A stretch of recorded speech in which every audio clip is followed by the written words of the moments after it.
Why, hello! And we are live. And of course, we have the trivia master, Brian Kriestia, with us. And also tonight, because of a special night with vampires, we have Simon Poitier, also known as Sim, who is going to be talking about his book tonight, Blood Hunt, which features vampires. So isn't that convenient?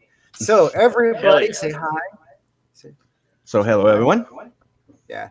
Pleasure to meet you, Sam. Because you It's a can't see pleasure him being wave. here. All right. So, So okay. we're going to talk vampires. We are going to talk Bloodsuckers, the children of the Blood-sucking night. vampires. Yes. Now, vampires is a subject that goes all the way back to like the 1800s when the book was written. The original Bram Stoker's. Is that the first book, Brian? You would know. It actually predates that. Yeah, there was Chinese mythology about vampires, like the heads would separate from their bodies and flying around. It's been around for longer than that. Oh well, Sweet. you've got the Chinese hopping vampires. That's a whole thing. They just kind of literally just hop Yeah. around with their arms extended. But vampires have existed in folklore amongst many different cultures, completely separate from each other. They're one of the great Jungian archetypes. When it comes to literature, not folklore, the literary origins of the vampire as we know it can be traced back to that night at the Via Diodato in Switzerland, where Lord Byron, mad, bad, and dangerous to know, had his guests, the Shelleys, over. That's to say, Percy Bysshe Shelley, the legendary poet, and his very young bride, Mary Shelley. And they were reading ghost stories to each other, and then they vowed, like, hey, let's all write a ghost story. And the only person who did it was Mary, although his physician, John Polidori, that's to say Byron's physician, John Polidori, was also there that night, and he's the one who wrote the short story that inspired Dracula, which is The Vampire. Ah, interesting. And that's the very first, I would say, refined vampire. The vampire that can pass for human. Because in folklore, vampires have traditionally been walking corpses. In German, they're called the lebende Lichmann. In Romanian and Hungarian folklore, they're usually the resurrected bodies of suicides. Not buried in consecrated, that's to say Catholic ground. And, they rise at night and drink the blood of the living. They have horrible breath, which Dracula has, by the way. Dracula does have a chronic halitosis problem, at least in the Bram Stoker novel. And, of course, the way you destroy a vampire in classic folklore is you drive a stake through its heart. But that's not to pierce the heart. That's actually to nail it to the ground so that it won't be able to get up. It won't be able to rise from its grave.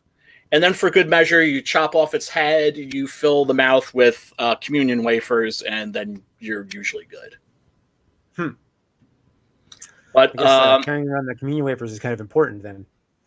Yeah, but we're here tonight to talk about the literary vampire and also the cinematic vampire. The literary vampire, once again, you've got I'm trying to think really what was first. I think it may have been John Polidori's The Vampire. You have J. Sheridan Le Fanu with Carmilla, which is one of the first lesbian vampire stories. Actually is the first lesbian vampire story. There's Christabel, which is a poem by, I want to say Coleridge or Yeats. And that's also about a lesbian vampire. So lesbian vampires have been a thing since the beginning of vampire literature. There's also a famous Penny Dreadful. If you don't know what Penny Dreadfuls were, they were kind of like pulp novels. And there was one called Varney the Vampire. That's very famous and is also essential reading if you're like me and you are a horror fiend and a Gothic horror fiend and you have to read all of the original Gothic horror stories. I did not get to read all the Gothic horror stories. I mean, seriously, I thought I was up on horror movies and stuff when we started this stuff, but nah, I know how much I don't know now. It's like I really feel that. Yeah. Yeah, no. I mean, I've always been interested in also the literary side of horror. And when I was in college, I was a lit major. I put my focus in Gothic literature because I just found it fascinating. You know, I've just always just had a love for the genre. And of course, we don't really get a lot of Gothic horror these days, but thankfully, you know, we have DVD and streaming and Blu-ray technology and all of the old classic Hammer films, the Universal monster movies, all that stuff is readily available to anybody that wants to find it. So how many different types of vampires would you say that you're aware of? Types of vampires? Yeah. Woo! That is... did you want to say something, Sim? We're laughing at you. That's a hard question. Yeah. Okay. There's a lot. All right. Types of vampires. In Captain Chronos' Vampire Hunter, there's a character who says that there are as many different varieties of vampire as there are, flowers. You've got, of course, the most famous, which are, your Romanian Hungarian vampire, which is, like I said, usually the resurrected soulless body of a suicide that rises to drink the blood of the living, usually of loved ones. You have the Russian version, which is called a Verdelak, and they only drink the blood of the ones that they love. And there's a type of Filipino vampire. Mm-hmm. That's unique to the Philippines. There's the two Chinese one we discussed before. There's the Chinese ones. You have the type that, like the Hungarian, Romanian ones. There's a type of ritual to be turned where, it's a type of grooming, a slow feeding, then you feed his own blood, then it will turn. Then you have the other ones that are infected. As soon as you get bit by a vampire, you will turn. Yep. Which is like more of the American vampire. Yeah. The vampire, What kind of vampire is... You have the ghouls, the one that are not fully turned, that stay like zombies. Those are and then you've got, with every vampire movie, there's what's known as the rules, which is to say the rules for that particular story or TV show or comic book or whatever. There's always the rules, with a capital R. Yep. And of course, it's a fictitious creature, and it's so simple. That's the beauty of the vampire. The vampire myth is so simple that it's open to an endless variety of interpretations. And in modern literature, and film too, for that matter, the vampire has become a sort of metaphor for the drug addict. You see that theme a lot. That's true, yeah. In contemporary vampire stories, vampirism is an addiction in a lot of these tales. Of course, Anne Rice, definitely infused new blood into the genre with Interview with the Vampire, I think the first Interview with the Vampire is brilliant. One of the best horror novels ever. Yeah. Then, of course, you start getting to the sequels. You start getting diminishing returns. Mm-hmm. You lose interest pretty quickly. But that original novel is really kind of brilliant. Yeah. And she drew a lot of inspiration from Dracula's Daughter, which is the first, but not the last sequel to the 1932 Dracula with Lugosi. Yeah, and you have the religion. There's also like you could also define the styles between the religious one, where Dracula is one, and you have one that's like predate mankind. There's always those two. They're like yes, there's the racial vampire. Yep. Which is to say, vampires are a race. Or yep. another species. George R. R. Martin handled this really well in a novel of his called Fever Dream, which is basically vampires on Mark Twain's Mississippi. I'm trying to think of other examples. Those are in Blood Hunt, and in Blood Hunt, it's, like in Gargoyles, like all mythological like creatures are there. Yeah, like it's like I have like every type of vampires in there. Oh, real? Oh, that sounds fun. Like that's they're not. Interesting. That's the idea. Is like everything is mixed in there. That sounds great. So that sounds great. When I say the ancient ones, because he's a vampire, that like a kin. And then you have the Americanized vampires that are like more dominant in the world. Yeah. Well, that makes a good segue. So Most definitely. Let's take a look at this, honey. So, all right, now I have probably fixed this problem. Although I think we're getting an echo when you're in, Brian. Okay, let me. Do you hear an echo, Sim? Yes, I do. Yeah. But not when Brian talks. So right. That's why I'm thinking it's Brian that's the one that's echoing. Is it better? Well, when you talk, we don't hear it. I don't hear it now. Oh, okay. Do you hear it? Okay. All right. There we go. So we're gonna roll this video because I think I figured this out. Oh, hell yeah. Wait, hold on. I just clicked the wrong thing though. That's so funny. I get confused which screen I'm on, No problem. Is it terrible I haven't learned how to use my headphones yet? Hello, it's embarrassing. and But let's watch this. Blood Hunt. That was a video I did for the first campaign. An elite assassin who takes a bit too much pride and pleasure into what he does. Is it supposed to be that quiet? Yeah. Yeah.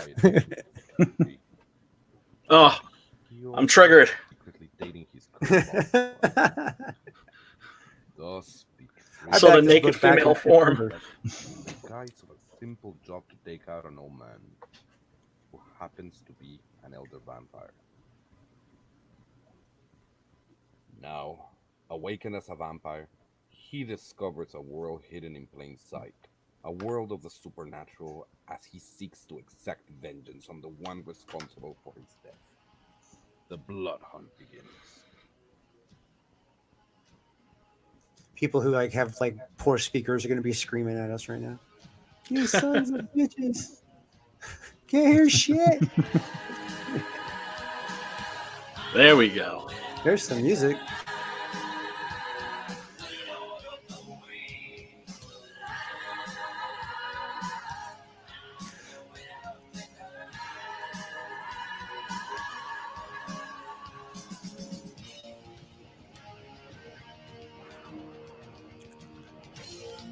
I like what I'm seeing. Art looks sweet. Thanks. You wrote Sim, and you are illustrated hell of this, an Sim? Mm-hmm. I have a co-writer, to help me with the dialogues. Yeah. Excellent.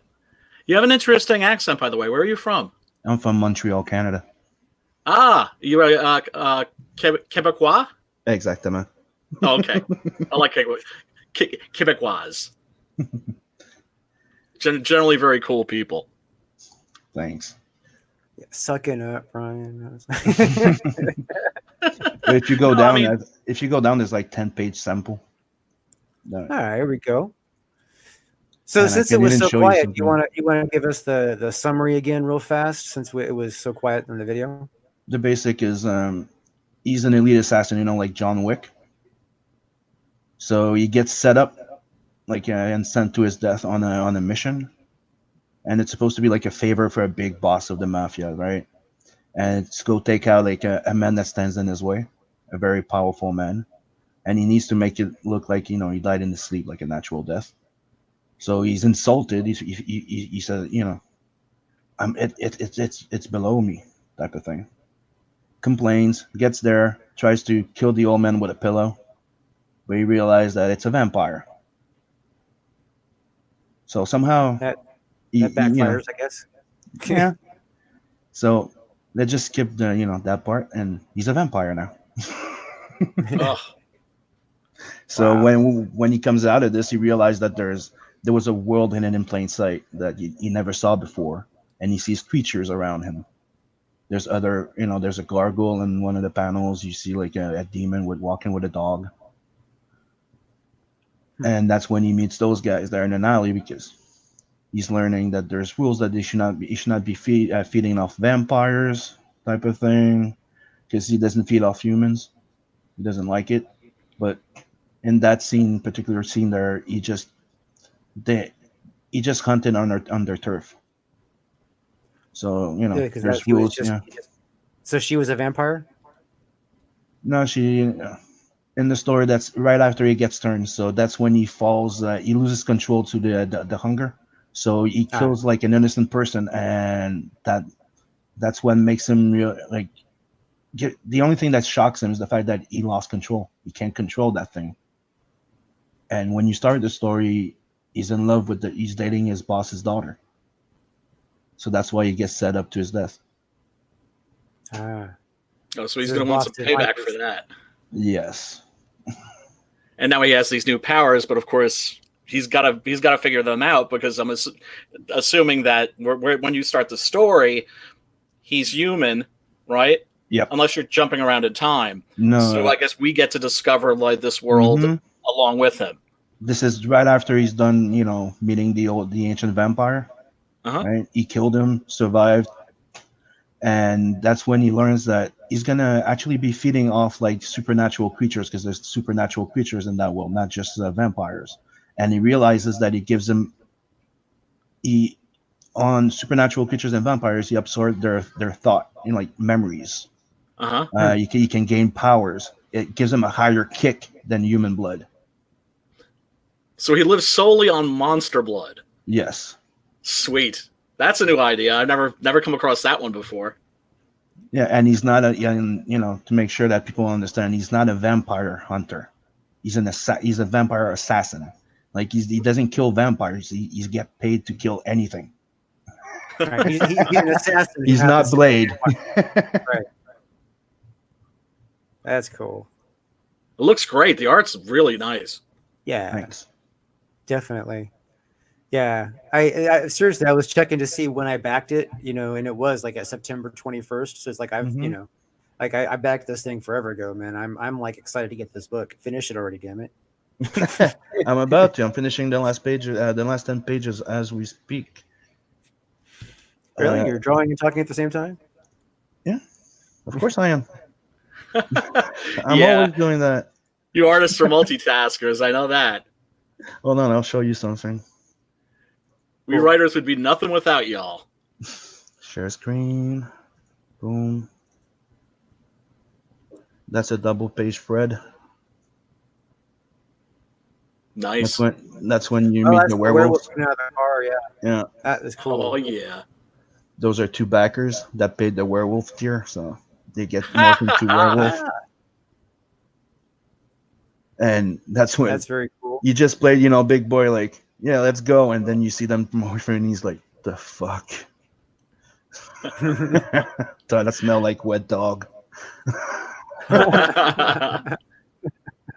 And this is some werewolves. This is the next page, and I'm working on. Nice. Sweet. Yeah. And your artwork kicks ass, Sam. How long have you been drawing now? All my life. My grandma always said I was a kid and I was drawing on walls. So. Yeah. Okay. Yeah, most of you folks are like that. I've noticed. Yeah, it's like in the blood. If I don't draw, I'm not happy. It's simple like that. Like when I went to study for 3D animation for special effects. Like if I didn't draw, like I had to draw comics. I still had to draw comics on my spare time, otherwise I would go nuts. Yeah, I hear that. So have you done much? Have you done much with your 3D animation training? Or do you just Not really, because when I came, when I came out of there, I got more noticed for concept art and my storyboards. Oh, that's sweet. Oh God, this looks really good. Quick question: are you intending on releasing this in black and white, or are you going to color it? This is in black and white.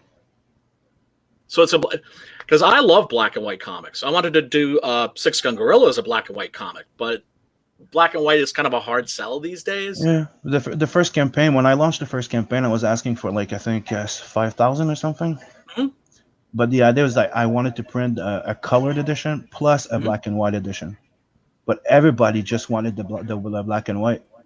Really? So when I relaunched, I just went with I think 3,500 and just black and white and 64 pages, and now it's 68 because we crossed the 7K.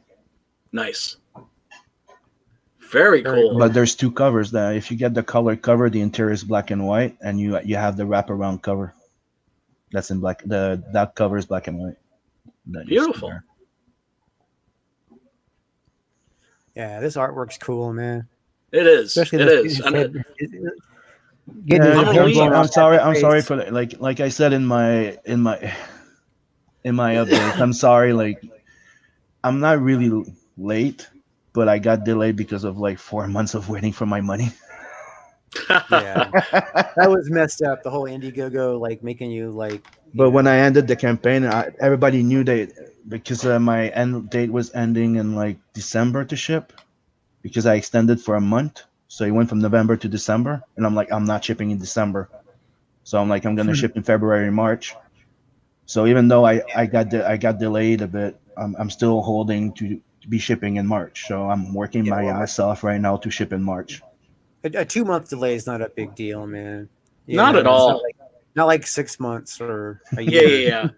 Yeah. Everybody, I think, when they back a Indiegogo book, they kind of understand that it's going to be a little bit on the late side, and if it's still a work in progress, my attitude is always I'd rather have it good than fast. And you know how it is, right? You start working on it. I had like 58 pages done. Start going over it. I re-edited everything down to like 50 pages, cutting, condensing, and I'm like, let's put more stuff in it. That's great. Well, that's great, man. That's another thing about books that make it last longer. Like, say, if the campaign is like one of their stretch goals is more pages, then obviously those pages are going to take more time.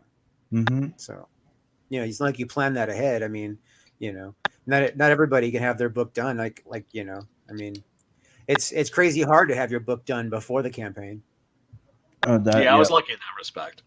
Even for somebody that does almost everything in it, you can't really have a full book drawn unless like Vinny did. Remember, like Vinny did 2 sketchbooks, art books before his. So I'm like, no, that's a smart idea. You do two things that are easily turn around, and it finances your next book. Yep. Yeah, I'm still paying off my first book. So although I am selling enough books every month at least to make sure the credit card payments are covered. But yeah, it's wonderful. It's like me. The shipping rate augmented from like I should have charged $25, not $20. But hey, things happen.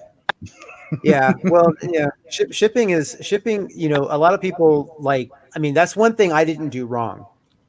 Was on my campaign was the shipping, because I went and figured out the math on everything, and so like I approached shipping and handling as a singular charge, and then I made sure that everywhere that was going to be over $20, I made sure that I had the right number covered for like the right weight. I mean, I already knew what my books were going to weigh. You know what I mean? And I wasn't throwing a lot of extra crap in there, like, to make it heavier. So, I pretty much had that figured out. I was worried what would happen if, if there was like, like a lot of money coming in, and then I would have to like work in stretch goals, like the cost of the stretch goal with the extra shipping involved, because I hadn't figured in any additional shipping other than the books and the tiers that go with the books.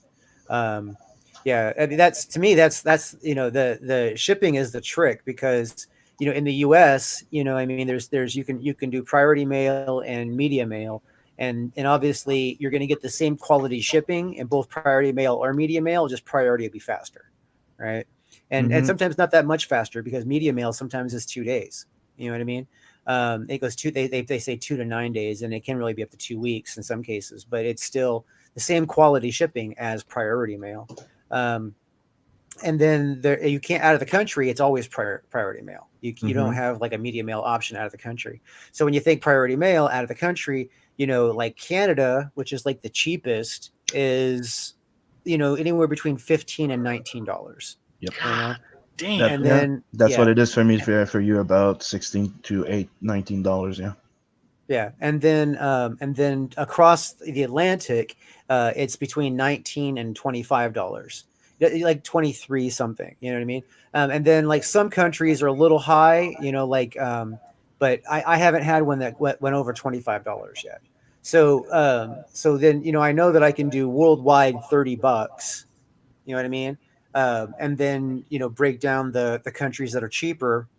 You know what I mean? And then I can actually either put the cost of the shipping domestic on the actual book itself, and then just mark up the others or whatever. But as long as I know what it's going to cost ahead of time, I'm not worried about shipping. Because it's paid for with the book. So that's a good idea. My only mistake, I think, was selling a 148 page comic when I should have. Knocked one issue off, but whatever. It's all good. It was still successful. So yeah, a 148 page comic is probably going to weigh about 1.5 pounds, maybe a little less. Yeah. You know what I mean? Yeah. I mean, it's just like anybody. It's like we're all learning as we're going. Yeah. We've all jumped off the cliff, built our wings on the way down. Yeah, Red Bradbury style. It's like that cover. I changed the colors because Cal came in and goes, "Hey, little point of advice. Maybe you should try this." Really? The cover was not the same on the video before. I started playing with the colors, and I showed it to him. Like, look, I decided to change the sky and doing this, and he's like, "Oh, try this with the." Like, if you go down, you see like the blue tint to put on the foreground and to do those 3 layer of colors. Yeah, that was Cal's advice. I that's what I love about this community, is the fact that we all share. Like, sometimes that we're in hangouts with Passion for Drawing, Joe Balls, Phil, and a few others, and we just there and we give each other's like hints. That's what I'm saying, man. Everybody's trying to help everybody, and that's the way it should be. Definitely, that's the way life should be. It would be very difficult if we were all in competition with each other. And I mean, the thing is the truth of the matter is, but there's a difference between unhealthy competition and healthy competition. Unhealthy competition is where you're just like, fuck everybody. I'm just going to try and like crush everybody just so I can shine. The other one is like, you bastard. I'll up you. Well, anybody who looks at it like that is not helping the community as a whole. Because in all reality, there's enough customers to go around for everybody. And I mean, even like we could all make a lot of money with the customers. The problem is that all the drama, CG and stuff like that has made people a little sketchy who they can put their money in, who they can trust, who they feel like they can buy. And because of that, a lot of people don't get, I mean, like, you have to really like prove yourself within CG hardcore before you get the backers. I mean, people might be aware of you, but they won't back your book unless they get like Malin or EVS saying these guys are blah blah. You know what I mean? Then the money starts to flow. I don't see it as you're encouraging competition. What you're doing is you're technically helping your backers find more interesting things. Oh, absolutely. What you're doing is you're securing your customer base. Because because you don't want them to like while you're working on your next project, you know what I mean? It's not like they can only afford to buy one book. I mean, some of them probably can only afford to buy one book a year or maybe 2 books a year at the CG pricing, whatever. I mean, a lot of people don't have. I mean, CG pricing is basically what you would get a graphic novel, a nice thick graphic novel at the store, plus shipping, which is the extra. But then the thing is with CG, you get a whole lot of extra options that are collectability things that you don't get at the LCS, No, so it's by sticking together and promoting each other like that we can offer a selection like DC and Marvel. When you think Absolutely. about it, Absolutely. it's the only it's way always we been can my compete. dream Yeah. to like eventually see like a CG label or something like it, I Even if it don't won't- think we need a CG label. I think what'll happen is that people will just understand there's another like indie market. You know what I mean? So yeah, like another an world. indie creator won't, like, if you're not like a big publishing name, it won't matter anymore. You know what I mean? And the people Like who really now- love comics still want to read comics, even though Marvel and DC are just putting out just straight up dumpster fire garbage. the biggest thing is awareness, right? I mean, that's the biggest challenge. Like, people who have big audiences in CG, it's in their best interest to try and expose as many books as possible. You know what I mean? Absolutely. However, they're afraid to do that because, again, what happens if they tell their audience, this book is golden and that book isn't golden? You know what I mean? Yeah. It comes back to affect their customer base. So You have to.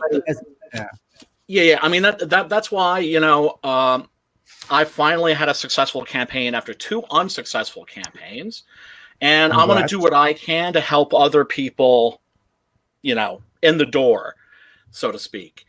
And new creators, they have so much to learn from like the things that we did right, and they have so much to learn from the stuff that we've done wrong. And we need to be honest about those things. And I mean, the fact that Kyle would just go, yo, bro, you might want to just like change this, that's good. That's good people. Yep. And what you were saying, Sim, about the a positive competitive versus like a negative competitive. The positive kind of competitiveness is like Schwarzenegger. Like if you watch Pumping Iron, it's like a good-natured thing, where he was just always busting like the other bodybuilders' balls, and evidently he was this way on the movie sets too. Like when they were shooting Predator, like some of the actors would come down and like a half an hour or an hour before him to like lift weights in the gym, and then like the after 2 or 3 days of doing this, they came down and Arnold had already been there for like an hour. Or they'd go jogging and suddenly he'd be like, "I know what you're doing, fellas," and come running down the hill after them. That's positive competitiveness because there's nothing mean-spirited about it. It's like Ali was like this too. It's like, I'm going to bring my A game, and me going that far, that's going to force you to bring your A game. So even if you come in second, I've helped you elevate yourself. Yep. Everybody wins.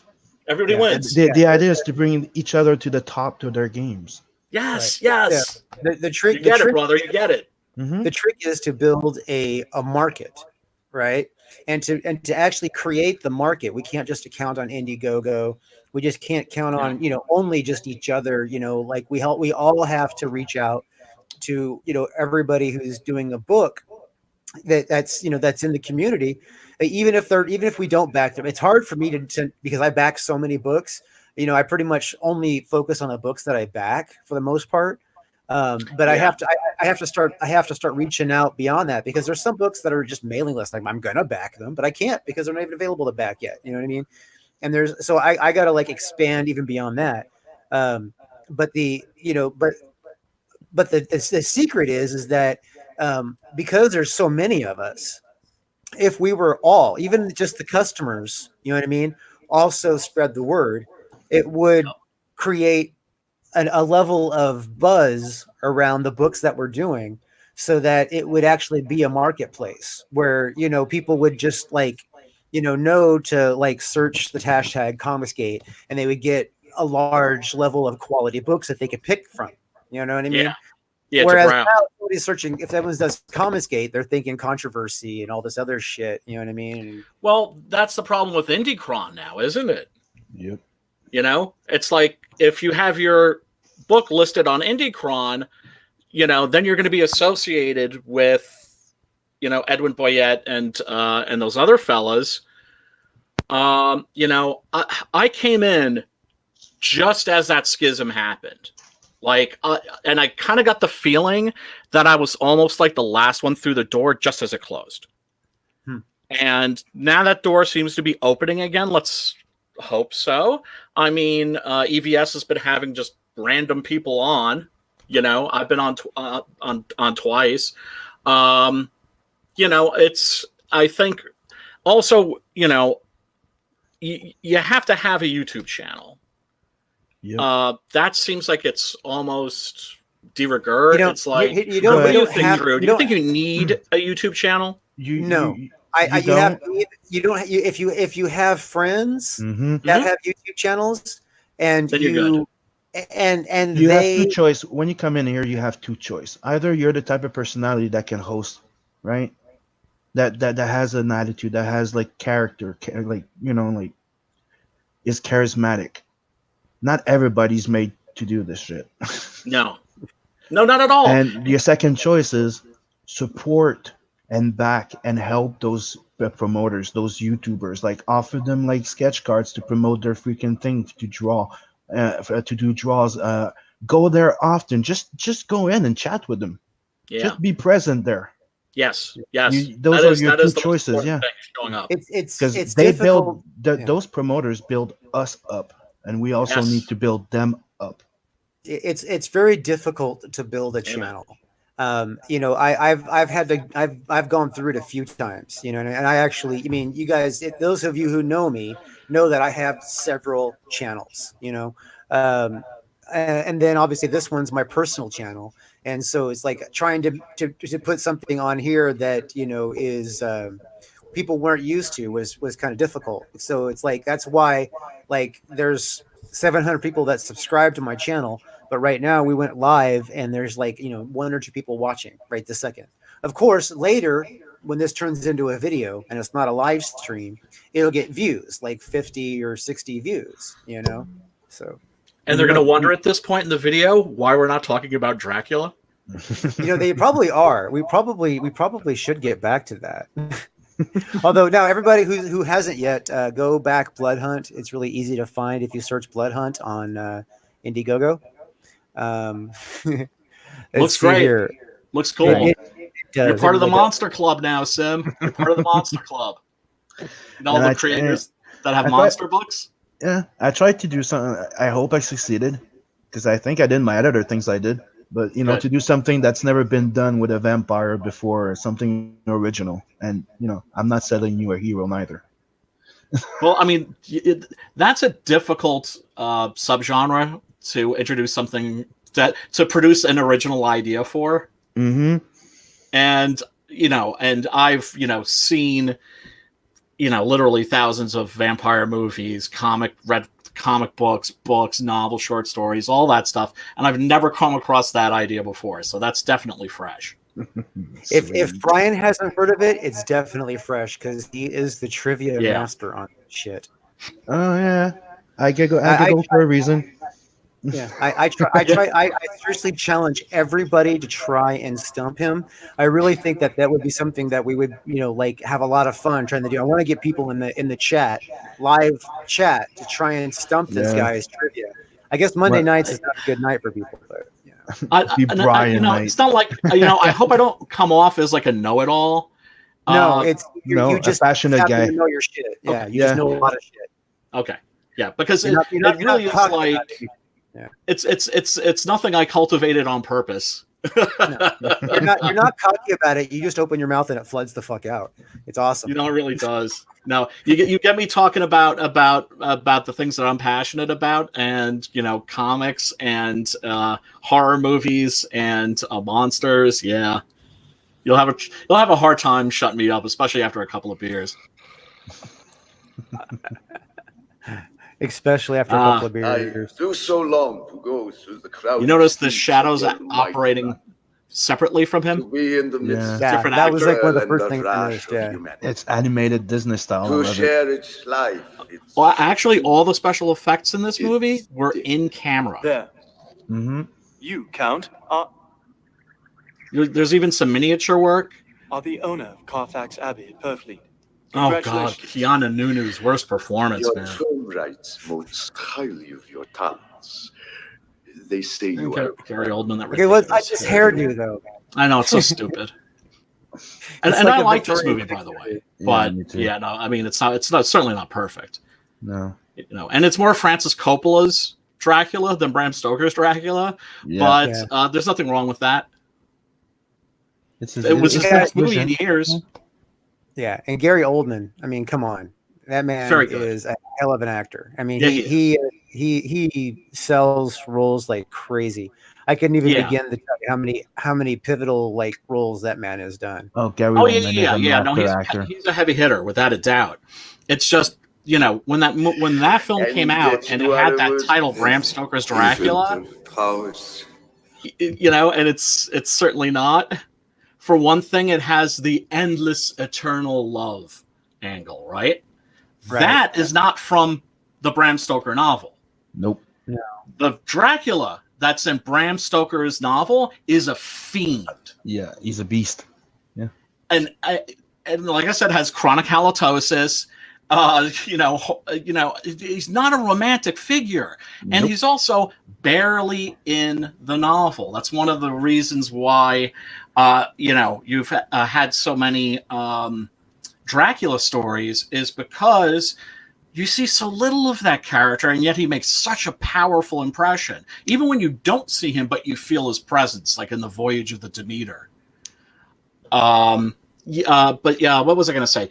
Yeah, but just as an adaptation, that romantic angle, like I said, not from the Bram Stoker novel. It was actually originated by Richard Matheson, the great Richard Matheson, who wrote all those wonderful, spooky Twilight Zone episodes and I Am Legend and, The Incredible Shrinking Man. There was a Dan Curtis TV movie, I think it was 1975, with Jack Palance as Dracula. And Richard Matheson, that's where he introduced this romantic side to the character that now just seems to be a part of the legend. So there's a lot of different iconic vampire movies out there now. I was actually doing a little bit of research today to figure out which ones are the most popular on Twitter. People are tweeting the most about, and the winner by a long margin happened to be this one.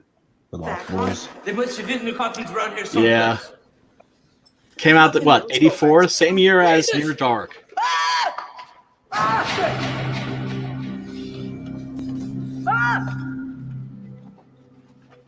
I killed the one that looked like Twisted Sister. That's what this cave is. It's one giant coffin.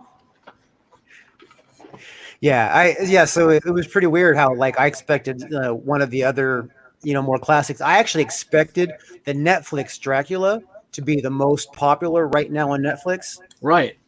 I mean on Twitter. I expected that one to be the most popular right now. One that I liked a lot was Vampires. Yeah. Vampires by Carpenter. Oh yeah, John Carpenter's Vampires. Yeah, that was pretty good. Oh, I love that movie. Yeah, it's one of my people favorites. are so rough on it, and it gets a lot of hate, but I think it kicks ass. Tell me, Pally, did you get wood? Yeah, it's very spirited. It drags a little in the middle, and I think that's why a lot of people don't like it. But it really delivers. Once again, the vampires in that are just monsters. Yes. But then the master vampires were all wearing these cool goth outfits, which is silly but still cool. There were those wonderful shots of them coming out of their graves, where they buried themselves during the daytime. A little dash of Mario Bava in there. I always liked it. I like the way they hunted with the crossbow and hooked up to the truck. Yeah, that they just like in the novel that it's based on. It opens with them killing a master vampire that's in, I think, a cathedral or of some kind, and they have to fire like what's a stake that's basically a sharpened baseball bat that has these prongs that just pop out, and then they just have to use like a winch to just like manually drag them into the sunlight. Yeah, so but I mean, vampires. Carpenter didn't have the budget for that, but he did like the next best thing, which is they're firing crossbows, as opposed to like a giant ballista. But that's a fun movie. I always liked it. That movie's great. Lost Boys, I always felt was overrated. I didn't like it as much as most people did. I think Fright Night and Fright Night was good. And Near Dark, which came out at around the same time, are 100 times better. But in terms of popularity, yeah, there's no question. People have a thing for the Lost Boys, and they really screwed the pooch when they didn't turn that into a franchise. Yeah, it was like the punk vampires, the rebel. Yeah, I mean, they got mullets and shit. They didn't like. It's not like they were punk rock. But. Yeah, no, people just really and to be fair, it is a good movie. Yep.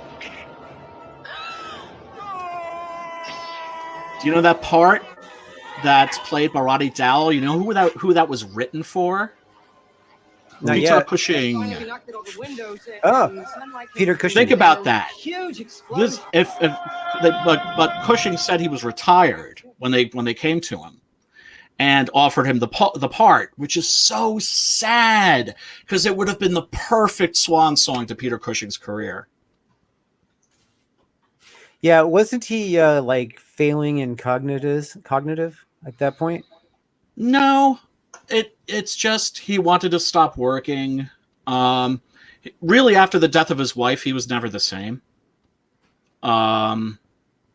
He just didn't take. I don't think he took any pleasure in it. I don't think he took much pleasure in anything. So it was very, very sad figure, really. After the death of his wife, he was just crushed. He was just never the same again. That's what everybody says who knew him. So what's your favorite part of Fright Night? My favorite part of Fright Night. It's when Peter Vincent sees this young boy dying after he's turned himself into a wolf, lunged at him, and Peter Vincent has staked him. And you see this transformation sequence, which is really astounding. All practical effects. When he watches this boy struggle and die horribly. And suddenly, remember, he's run into the house because he's a coward. Right? He at the moment he realizes that the shit has gone down at Jerry Dandridge's house, he's fucking gone. But he runs next door. That's if you've seen the movie, you know the part that I'm talking about. And suddenly, after watching this boy die, he gets his courage back, or finds his courage, and goes back to fight alongside his new friend. Because that's before Fright Night 2. Right? Underrated. Didn't like it when I first saw it. Watched it again, I think like a year or two ago, and actually like really enjoyed it. Right. Very different movie. Yes, and that's a good thing. All right, let's see here. Another one of my big favorites. It's From Dusk Till Dawn. Oh, yeah, that one's awesome. Yeah, I'm From Dusk Till Dawn, man. Here's the thing: it gets silly when the vampires come out. If they kept it straight, if they had played it straight, that movie would have been 100 times more fun. Let me guess, you didn't like Sex Machine? No, I have no problem with Sex Machine. It's Tom Savini, by the way. I know. There were a lot of things there were a lot of things about From Dusk Till Dawn that, when I watch it over and over again, because I still watch it over again because I actually do love the movie. There are a lot of things about it that are inconsistent and drive me absolutely batshit. You know what I mean? There really are. But the thing is that I feel as though those things are diminished and not as important as the overall package as a whole. And that is it was about selling the mood, selling the momentum, not the fact that every vampire was supposed to die the same and they all fucking died differently and they had inconsistent deaths and you know what I mean? It was and their bodies are all rubbery and it's just. Yeah, I also think one of the magic is, remember before the movie came out, they were promoting the movie, but they never told you they were going to be vampires. They had vampires, yes, exactly. They were just that was the two whole brothers. point. Yeah, it was two brothers, running away. Like one brother broke the other brother out, and they walk into another movie. Yeah, they're in a crime film, and they suddenly cross this border into a horror movie. But let's be real. If you read the screenplay too, it's very. If you've read the screenplay, it's very clear. Like that's the whole point of the movie. Well, here's the thing: Tarantino wasn't really famous yet. Not huge, and George Clooney was still small at that time too. Don't forget, there's a lot of Rodriguez in there. That's right. technically more of a Rodriguez movie than a Tarantino. But they weren't huge names yet. What really sold? I love Rodriguez. I happened to be working in the movie theaters when it came out. This is what sold the movie. This was the preview that they played. It was Selma Hayek's body, Selma Hayek's body. What they used to push this movie. It blew my mind. It's like this is what they were using to sell the movie. I still own the soundtrack. Oh yeah, the soundtrack's great. Robert Rodriguez, when he approached Salma Hayek for this part, asked her to put on a few pounds, which she did, and it went to all the right places. Yes. This when she was her absolute hottest. Smoking hot, screaming hot, smoking. Oh my god, I love it. There's Fred the Hammer Williamson, exploitation cult movie legend, at the table smoking a stogie.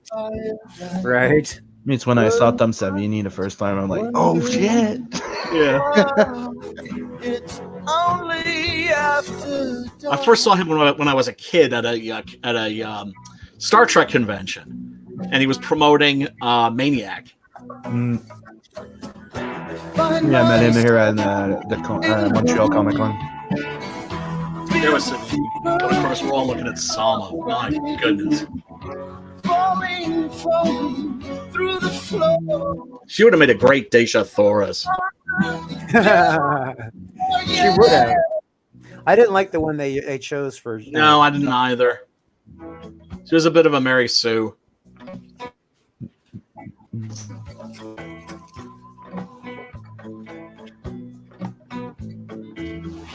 Love that fucking movie. There's so many iconic moments in this movie. It's unreal. This being one of them. But... So everybody, be cool. Foot in Tarantino's mouth. She pours tequila down her leg. Was probably his birthday. Oh man, and that booty, man.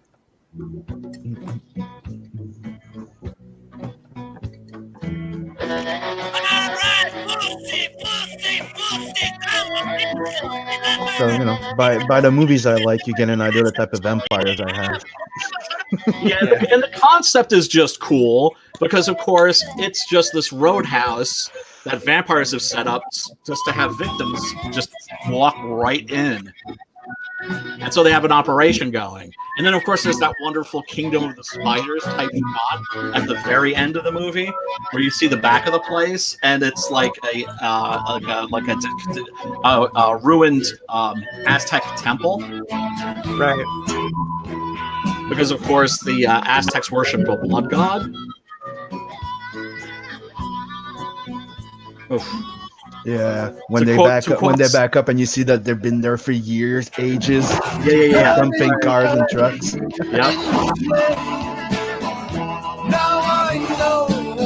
Unbelievable. Yeah, this is where you can tell that Rodriguez is not a booty man.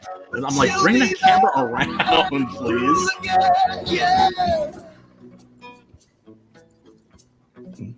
To quote the great American poet Sir Mix-a-Lot, I would smell her farts. Dude, those hips.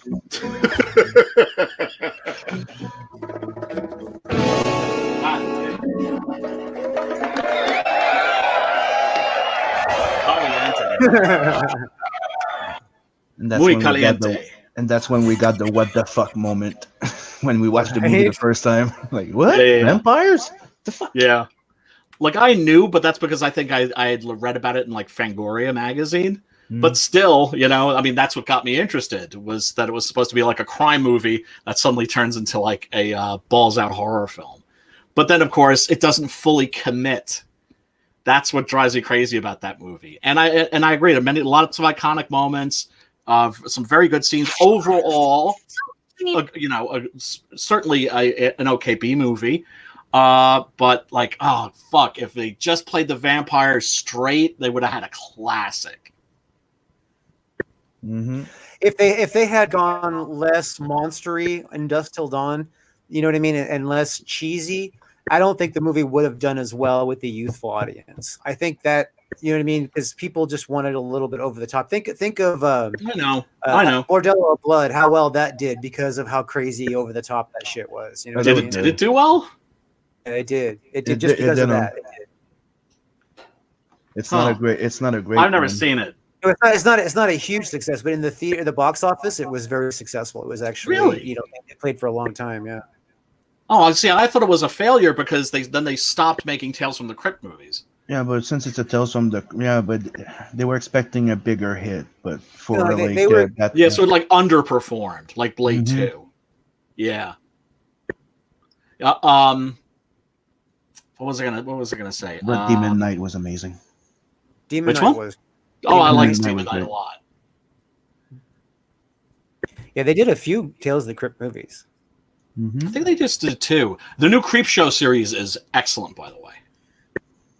Oh yeah, yeah, it's on Shudder. It's produced by Greg Nicotero. Very, very good. Greg Nicotero, of course, being the head of Canby Effects, who did the all the special makeup effects for From Dusk Till Dawn. And of course, they're now like more famous for The Walking Dead, which can have your you can say what you like about that show, and I've been highly critical of it. The makeup effects are astounding. They rely on practical effects, and it's amazing. Okay, so now we're looking. We're looking at that's Dwight Fry, by the way, who plays why am I suddenly blanking on that character's name? Renfield. He plays Renfield in Dracula. He's also plays the Hunchback Fritz in Bride of Frankenstein, and was just like sort of like the Steve Buscemi of his time, if that makes any sense. Like he was like an oddball character actor. I know you're talking about. What the hell is his name? Dwight Fry. Is that what his name is? Yeah. He might be one of the bug eyes, right? Yeah. Todd Browning. Did some great movies like Freaks, for instance. Unfortunately, this version of Dracula is just not a good movie. Has some cool atmospheric photography, but it's a crashing bore, I think. It's just not a good film, and that's probably largely due to the fact that it's not based on the Bram Stoker novel. It's based on the play, the stage play that was overly dramatic.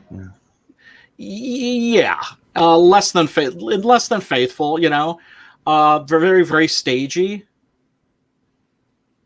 Yes. This is of course. Yes, this is the 1958 Hammer version of Dracula, which was released here as Horror of Dracula, although this is an actual licensed adaptation of the Universal horror movie. like Hammer Studios actually made a deal with Universal and said, hey, like, you know, if we throw you a few bucks, can we do a Dracula movie? And then, of course, that was an incredible hit. It's the very first time also you see a vampire with fangs. I mean, that's what everybody says. But then I'm thinking, well, you know, Shrek and Nosferatu had the rat teeth. Yeah, right. He had fangs. Yeah, but this is the first time that you see a vampire with classic two fangs. Canines.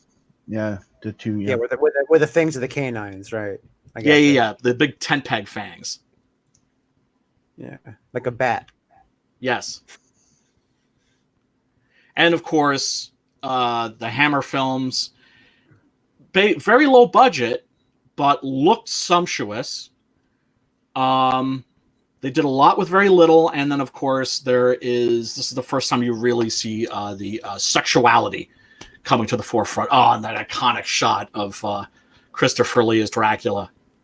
My own personal favorite.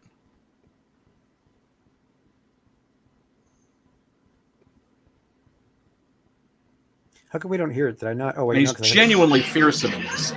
Hold on, I'm gonna back it up because I thought we would be able to hear it. Here we go. I figured this out. Yes, yeah.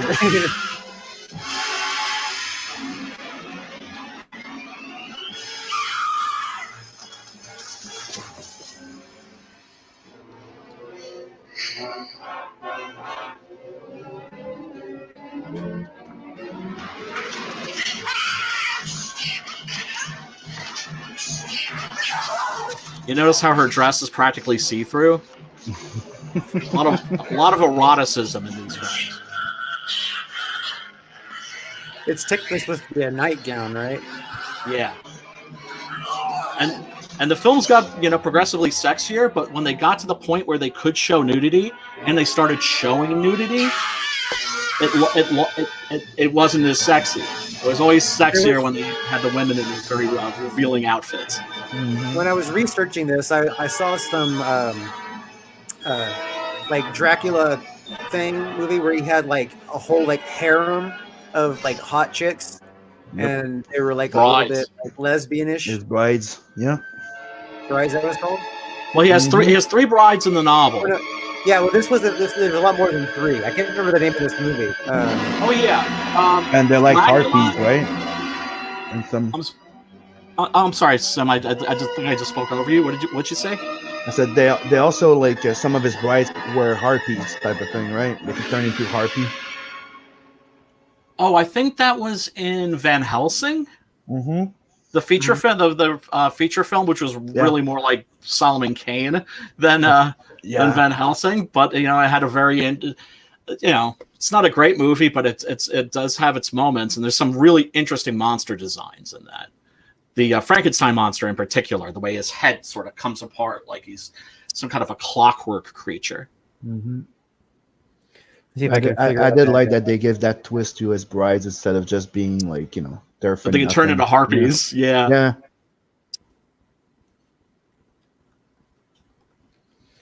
Yeah, I dated some chicks that do that. Oh, I should mention another interesting piece of trivia about, well, there's a lot of interesting trivia about the Todd Browning 1932 Universal Pictures Dracula with Bela Lugosi. But one of the things that's interesting is that they shot 2 movies at the same time. There was a Spanish language Dracula film that was being made concurrently. That's to say, during the daytime, Todd Browning would come in with Bela Lugosi and David Manners and everybody else, and they would shoot during the day. And then when they would call it a day and go home for the night, the Spanish crew would come in, and they shot their own version of Dracula on the very same sound stages, on the very same sets. And and the Spanish version is easily the better of the 2.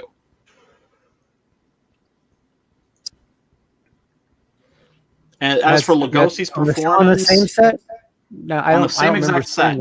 Yeah, which is also well, I don't know, but it reminds me of when Werner Herzog shot his absolutely brilliant remake of Nosferatu in 1979. If you haven't seen it, check it out. It's a classic. He shot it in German and English. So what they would do is he would have the actors do a take in English, or no, I'm sorry, he would have them do a take in German, and then they would do another take in English. So the English language version of Werner Herzog's Nosferatu isn't a dubbed version of the German version. It's actually a separate film.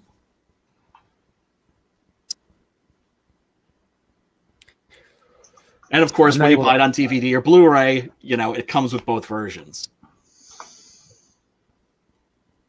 I really wanted to figure out how that movie was called, because that scene Which one? was I can't remember which one. The one I was talking about, I can't remember the name of the movie. It was one of the ones I came across. Did you guys ever see what is it again? Day Watch and Night Watch? Oh yeah, where's the third installment of that? I don't know. I really liked the last one. Mm-hmm. There were two great movies. Like I was surprised when I think they're Russian. Are they? Yeah, they're Russian. Yeah. Which is interesting because now we're starting to see horror coming out of parts of the world where we're not used to seeing it coming. Like high fantasy, like the Witcher series, which of course is also chock-a-block with monsters coming out of Poland. But I think what happened is that when he announced that he was supposed to be doing the third one, that's when he got hired to do Wanted, because he's So he's just like Hollywood's guy now, huh? Yeah. That's too bad. Yeah. So didn't he do Abraham Lincoln Vampire Hunter? Yeah, that was fun. I liked it. Yeah, I liked that movie. It was okay. I liked it. It was completely blasphemous to history, but I liked it. But it's fun. Yeah, no, it's a kick-ass idea. It's pretty hard to fuck that one up. You know what I'm saying? Well, there were a few scenes I like when he was with the horses. That scene that was kind of that computer generated animation was kind of weak. But aside from that, it's a contemporary film. It's when you're watching like a contemporary Hollywood movie, you don't go in expecting magic, because you're not going to get it. You can only get real magic out of movies that are made that are smaller and more sincere, where you don't have all of this oversight and people sticking their hands in the pie. I mean, Hollywood used to occasionally make movies that were magical, but not so much anymore. But other countries are still doing it. So, and of course, then there's this huge independent horror boom right now. It's like they used to be like different businesses, like the sci-fi movie, the horror movies, and this. Now it's just one big thing and under one way. Yeah, I really like the way they did Abraham Lincoln in this movie, though. I mean, they kind of established him as a person. You know what I mean? Long before they established him as president, and they gave him a lot of character that history never provided. You know what I mean? I thought that was pretty awesome. I thought that was cool. I like the way they worked in like his personal tragedy.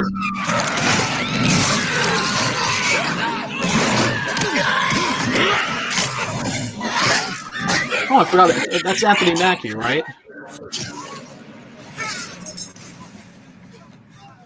The lead vampire, you mean? No, that's Rufus Sewell, the black fellow. Oh. The African American shadow.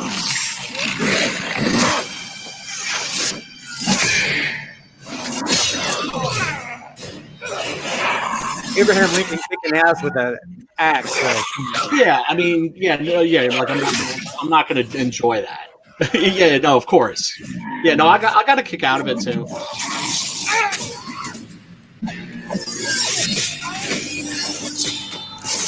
By the way, that's how you use an axe as a weapon.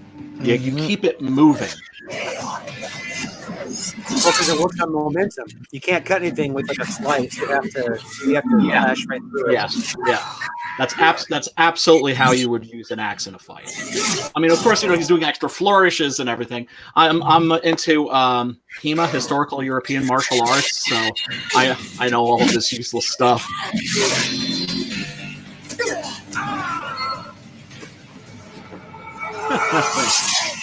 We have a little Hong Kong style action there.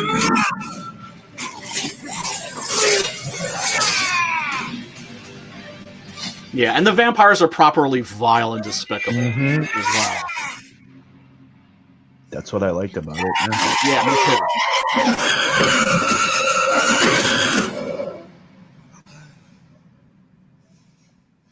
Bravo, Mr. Lincoln. Bravo. Even better. Shame to sacrifice so many of my best men. I needed to know if you're up to the task. What do you want with me? To see you. Love it. Love that movie. It's not a Dracula movie, but the best vampire film of the last 20 years is easily Let the Right One In. Well, this one's my favorite. From the recent movies. Which one? We're not even, hold on, we're not in the right. Hold on a second. All right. I opened it in a new window because I'm a dumbass. I like Underworld. Now you're just learning shit. Yeah, the only Underworld movie I liked was actually, I think it was the third one, the prequel, The Rise of the Lycans. I liked that, but I wasn't really crazy about any of the other ones. The third one was okay. I liked the first one and second one. Oh yeah, great scene. Excellent score here too. Yeah. This is probably like of recent vampire movies. This one's my absolute favorite. I have really of recent ones. Yeah, I even like this. I even like this more than Lost Boys. So it's a complete bastardization of the Anne Rice novels, but Anne Rice took it the right way. She watched it and just said it was such a interesting and energetic and playful take on two of her novels. Because they sort of took the vampire Lestat, because the Queen of the Damned is the third book in the series, so they kind of like squished the first, the second and the third book together. right. The music videos, yeah, that's absolutely what that band would look like at that time. Not in the time in which the novel was written, but when this movie was made, it's like, yeah, that would be the vampire Lestat. And the music written by, the score written by Jonathan, and then also you got a bunch of songs by a lot of bands that are huge. At the time. Chester Bennington here, of course, doing really good vocals. And it's Alia? Yeah. Alia. Stunning. Yeah. Before love that outfit. Like, chick's been dead like 20 years. She still gives me wood. Yeah, no, lovely. That's the magic of film. But yeah, she's just kind of wandered into this place and takes out all of these sort of lower caste wannabe vampires.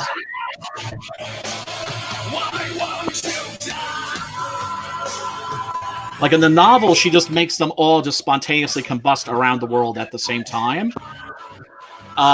This scene is an improvement, I think. Oh yeah. Her serpentine dance style is sexy as hell. That's the ancient Egyptian queen Akasha, the first vampire. She'd be able to seduce me in a heartbeat. I'm not so crazy about the heart ripping. It's so overdone. But it's sexist. It's so fucking hard for me.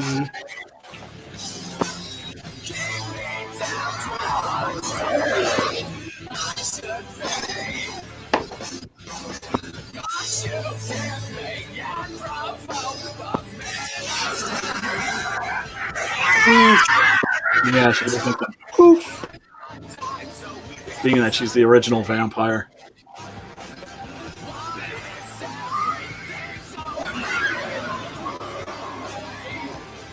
All the lesser vampires going up in dust. Flames. Reduced to ash.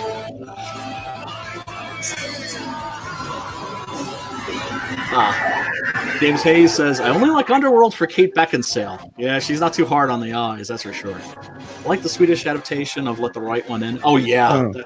That's the one I'm talking about. I'm not talking about the remake. What I liked about Underworld was the action. You know? Yeah, you see, that was my problem. My problem with it at the time, because I was just like, they're just taking the horror out of the horror movies and then they're turning them into action films. It's just like, you got to balance that shit. Do you know what I'm saying? Mm-hmm. I liked how they did werewolves in those movies a lot. I liked their approach to werewolves in this. Yeah, it was all the vampire politics I found just really boring, and I was just, can we get to like some werewolves just tearing vampires like to pieces? Right? Because presumably that's why you bought a ticket. That's why why you're watching the movie. And that's something that every monster fan, lifetime monster fan always kind of wondered was, gee, what is it about vampires and werewolves? They really don't seem to get along. And then, of course, in horror, generally vampires are recognized as depicted as aristocrats. Werewolves are sort of middle class, working class, and then of course you have the lower class who are which would be the zombies. Oh, love this scene! Absolutely love this scene. Lady was great. Fantastic. And Wesley, in terms of his martial arts ability, legit. Yeah, I think about how like he like put so much muscle on over the years to like become better at the martial arts and everything else. I mean, he used to be just a skinny little cuss, you know. Yeah. If I don't understand why they didn't, replace him once he stopped doing the Blade movies. They should have gone right with Michael Jai White. Who, was like an 8th degree black belt in like Okinawan karate. Yeah, I think it has a lot to do with the fans were just so hardcore Wesley that they had to be. Oh, understandably. There's also the fact that he was Spawn. Oh, and the other thing about Wesley, this was the Marvel movie that he wanted to do that got made. Before and after this, he was trying to get another movie made, Black Panther. Oh man, yeah. You think? Well, I'm glad they waited because they needed a bigger budget to do it right. I don't know, man. I don't know. Right after Blade 2, you would have had a big budget. But, yeah, but I mean, the CGI tech wasn't there yet, though. You know what I mean? They would have had to have really cheated us. Yeah, but I mean, that's what I'm saying. Is it would have been more of it should have been more like the Phantom movie than. Look, I enjoy a lot of the Marvel movies, but the Black Panther movie is one of the ones that left me a little cold because there's a certain point where you're just throwing shit at the screen. Oh yeah, man's man. What? Chris Christopherson. Yeah, ever since I saw him in Convoy, I was always a big fan of his. Oh man, he's the man's man in this too. Catch you fuckers at a bad time. Yeah, my brother almost bought a house next door to Chris Christopherson. And I'm like, you asshole. To have Chris Christopherson as a neighbor, I would just hope that like some of that raw machismo would just kind of like bleed over like onto my property and like rub off. Yeah, the reason why he didn't do it is he never get you to leave the house. Yes. He's afraid that his wife would see him. Yeah, he'd feel threatened all the time. Yeah. And Chris is a man's man, so he's not going to take your woman. Your woman's not going to help. Going to be able to stop him falling in love with him. Yeah, it's crazy cool scene. Yeah, but this was by blanking on the director's name right now. Anyway, he's done a movie called Death Machine, which was a really low-budget picture that looked like it cost, I don't know, like 20, 25 million bucks. And so they hired him for this, and then, of course, got Guillermo del Toro to do the second one. Stephen Norrington. Stephen Norrington. Yeah, that's the guy. And the second one is by Guillermo del Toro. Yep. Which is the better of the two, I think. Yep. And of course, actually, I mean, you know, some of the CGI fight scene stuff is pretty bad, but some of it's good at the very end. You know, where Nomak is jumping up in the air and bringing himself down, so it's like has like a sort of anime look to it. Mm-hmm. So we have been going an hour and 20 minutes, and Sim has a show in about 20. He's probably going to need some preliminary time on that. So one more pitch, Sim. Let's go. So yeah, Blood Hunt, the most badass vampire in comics. Go back it today. You heard him, folks. It looks great. So what do you get? What do you get? The $50 tier? What's this here? You get the book. You get both covers. Like you get the colored cover and the black and white wrap around. You get the limited art print, and let's do the little sticker. That's a good deal. And then this one is just the digital, and this one is the color cover or the black and white cover. The colored cover. Yeah. Like in the look of those bullet-riddled bodies. I'm definitely backing this. Because since the campaign is in demand, the only way to get the wraparound cover it's by buying the $50 pack tier. Ah, okay. So it's the only one it's available in. Mm-hmm. Nice. But anyone that comes with the 2 version of the book, technically it's 50 and up. So what's this $100 tier? What's in here? 2 copies of Blood Hunt. 2 copies of Blood Hunt. You get the book, the colored cover, the colored, the black and white. You get the art print, plus you get a 9x12 original sketch. And right now it's what, 64 pages? We're at 68. 68. That sounds like a good deal to me. I mean, a lot of people are selling books for like the same amount, you know, that are only like, you know, like 24 pages or 50 pages. And now I'm working on the last 8 pages. Yeah. Excellent. Excellent. It looks wonderful. I'm definitely going to back it first chance I get. Oh, yeah, definitely. Everybody back Blood Hunt. Follow Sim's YouTube channel. It's easy to find by just like clicking on. He commented in the comments, so just click on his comment off of YouTube and track it over. And take also your time and check the updates. There's 50 of them, and there's a lot of cool stuff. Oh, wow. So there, check updates. the updates. That was good. El Gargoyle showed up. Hail El Gargoyle. El Gargoyle. Hello, Gargoyle. Alice Matt Films is in here. He's definitely good people.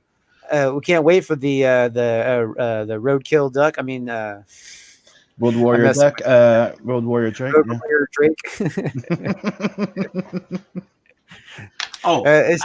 Alice Matt Films says, look up Legend of the Seven Golden Vampires. Let me grab my copy.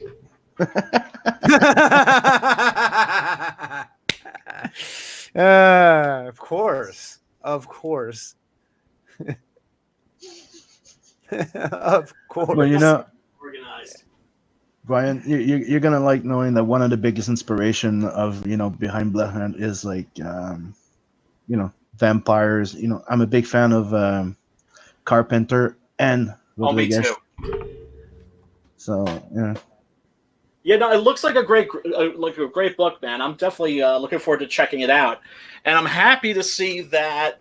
I'm a big horror monster fan, and it's interesting seeing that the CG books. We're seeing a lot of genres that we don't really see a lot of in mainstream comics, and I'm seeing a lot of monster books coming out, and that's very encouraging because. Monster comics are what got me into comics. It wasn't Batman and Superman and Spider-Man. It was going to the store and seeing like, oh, it's like Frankenstein, Tomb of Dracula, Morbius the Living Vampire, and all those Swamp Thing. But that's why when I decided to come into CG, at 100%, I'm like, okay, which project am I going to launch first? At first, I wanted to continue what I was doing before, which was sci-fi, because that's what I used to do since like in 2009 I did the Wolf Dragon. But in 2012, from 2012 to 2016, I was doing like the Natverse. I was doing like sci-fi with Nat Demerck and stuff like that. I love science fiction too. Very, very inspired. Like I love heavy metal. The heavy metal magazine, Lobo, and stuff like that, right? Oh yeah, dude. Yeah, Meta Baron. Heavy Metal magazine. They're taking submissions again. When I came in, I'm like, what's not done? And I saw like, you know what, really like payback type of story, and let's do that with a badass vampire. And I was already putting something together, and I'm like, you know what, let's do this. So it's like remember those old Payback movie with Mel Gibson? Yeah. Or Shoot 'Em Up? Yeah. Yeah. That's with a vampire. No, that sounds cool. Have you ever? Oh, here's an interesting one. Have you ever seen Innocent Blood? Yes. Right. It's a gangster. Are we talking about a movie, or are we talking about a movie? It's by John Landis, and it's basically a vampire movie that's set in the world of the mafia. So this mafia don gets killed and his blood drained by a vampire who a female, the one who was in La Femme Nikita. I'm blanking on her name, a French actress. But after she kills all of her victims, she blows their heads off with a shotgun so they don't come back. She doesn't get to do that with this mafia don, so he comes back and then starts turning all of his boys. So it's like a vampire mafia that's when you get made by me, you get made forever. With Robert Loggia. That's good. It's good. I recommend that one. It's worth checking out. I will. That looks like it sounds like it's gonna be fun. And has a cameo by Dario Argento as an ambulance driver. Do you watch some anime? I'm sorry? Do you watch anime sometimes? Anime? Oh yeah. Did you ever watch as long as Helsing? It's been available. Did you ever watch Helsing? I think maybe I watched an episode or two. I've heard the new Helsing series is supposed to be really good. Yeah, Helsing Ultimate. Yeah.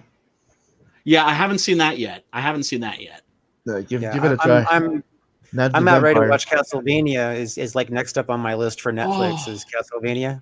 Oh, it's so good. It's I'm so looking good. forward to it. Don't spoil it. You almost spoiled it for me last time. Don't spoil it. The spoiler I gave you is in the trailer. Is in the footage that they released as like the promo footage. That's where Dracula appears as like a pillar of fire, and then like a flock of bats, and these doors starts raining blood. It's just it looks amazing. It's one of those ones that I want to be able to sit down and just watch it and not like be doing something else. So you're going to enjoy that. It's written by Warren Ellis, and normally I'm not a big fan of his stuff because he tends to be on the cynical side, but that's missing his usual cynicism. It's very good. Second season has a lot of fat, but it's still really good.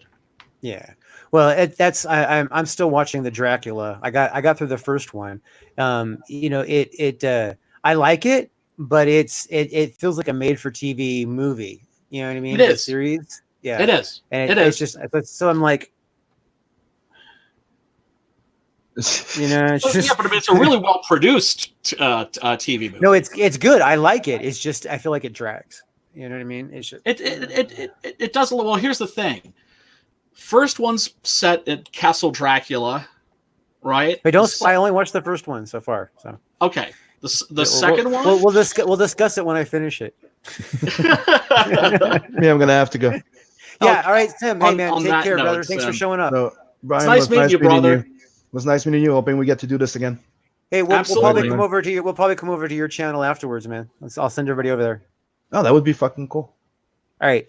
Have a good one. Best of See you, man. luck. I'm relieved that this looks like a good book because I'd hate to have to, lie. Because I you don't want to hurt people's feelings. Nobody makes a crappy anything on purpose. So once it's nice to see that the looks like the CG community has produced another cool ass horror comic. Yeah, well, Sim's a great artist. I mean, Simon does some amazing work. I noticed him right away because he does like his people aren't like trying to reproduce like what a person actually looks like in real life. Yeah, they're like they're exaggerated people, but they're exaggerated like in the right kind of way. You know what I mean? Right.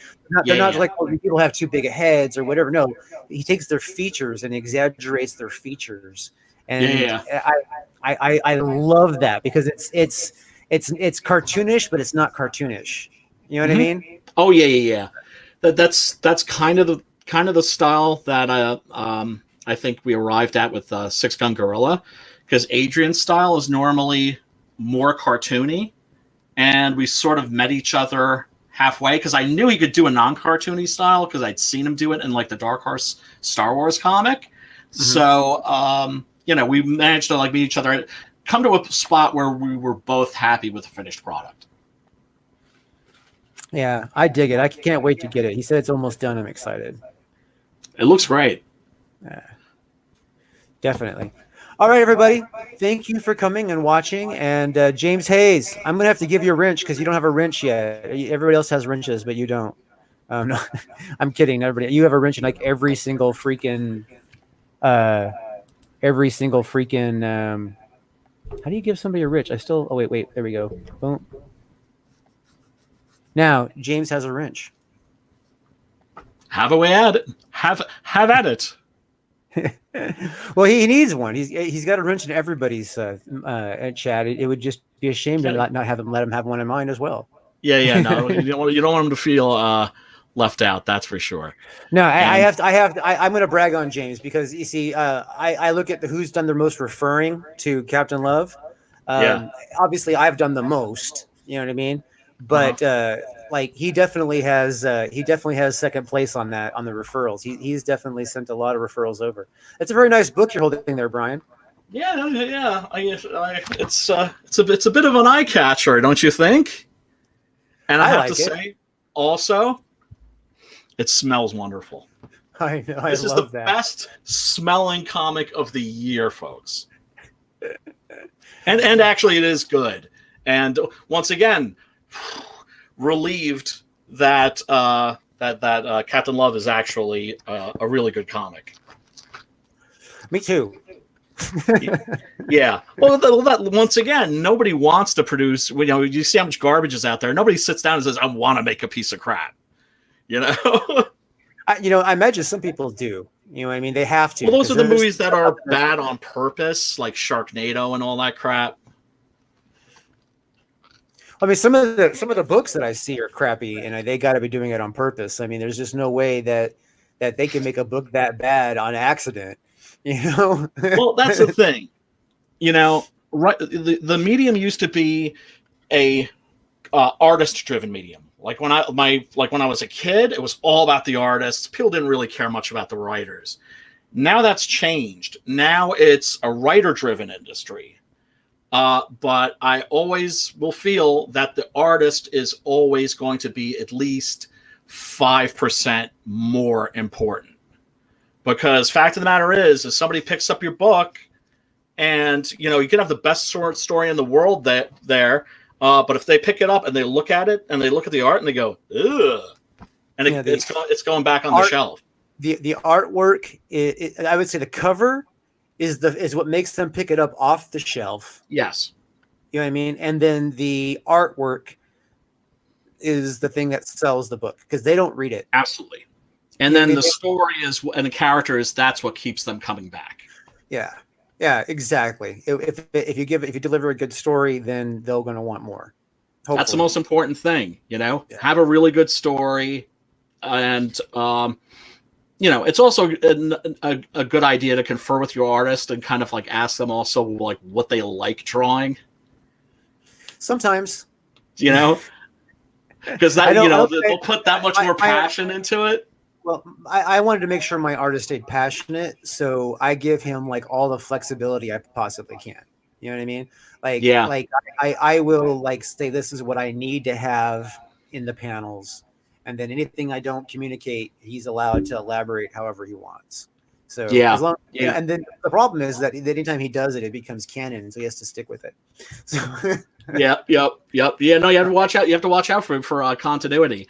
I write, full script style, a lot of description, a lot of clickable links, for reference, which is a handy dandy thing to be able to do in the internet and the computer age, right? Yeah. But I'll even storyboard certain pages. But at the same time, I always, let Adrian know it's like, this is not set in stone. This is all merely a suggestion. Yeah, no, I agree. I mean, because this is I deliver him, what I call roughs. I don't call them storyboards because they suck really bad. But I mean, they're like, because they're the artists. They're the artists. Right. They know what's going to look better on the page. Well, basically, he and I ran into a couple of headbutting moments to where like there was something that I visualized and I wasn't able to communicate it properly in words that he was able to visualize it the same way that I was. So anything that I kind of have any kind of visual reference to, you know what I mean? I find that a lot easier to just keep it basic on the description and throw in, a quick panel layout, to what I was talking about. And then he's able to like make his own connections between the two. It saves me a lot of time trying to think about how I'm going to explain it in detail to where, you know what I mean? Because I mean, it's like he stands there with the wind slowly blowing his hair over to his, you know what I mean? That's just like way too much writing when you can just like sketch a little bit of that. You know what I mean? Sure. Absolutely. And, sometimes they'll come up with really great ideas. And it's nice to, have veto power if it's something that's really, really important. But at the same time, it's like, 90%. Well, it's a collaborative art form.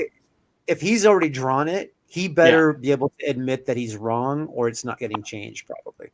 Right. It's just, you know what I mean? Because that's why but at this point, I've learned what kind of stuff I have to communicate to him ahead of time. You know what I mean? It's like, we've already produced a book and a chapter, you know what I mean? And we're like working on, chapter 2 right now. So wonderful. Wonderful. Anyway, that's not horror stuff. So we're going to sign off, everybody. Everybody go over to Sim's channel. There is a link that James posted in the chat. Sim's going to have a show starting here in like 2 minutes. Everybody go over there and hassle him in his chat. Make up words. Everybody make up words. Just throw words at him that don't mean anything. And see if he figures out what the hell we're talking about. He's a Quebecois, by the way. So you might want to speak to him in French if you know any. All right, don't go anywhere, Brian. We're going to say goodbye, everybody. Peace, love, and soul. Be kind. Why is it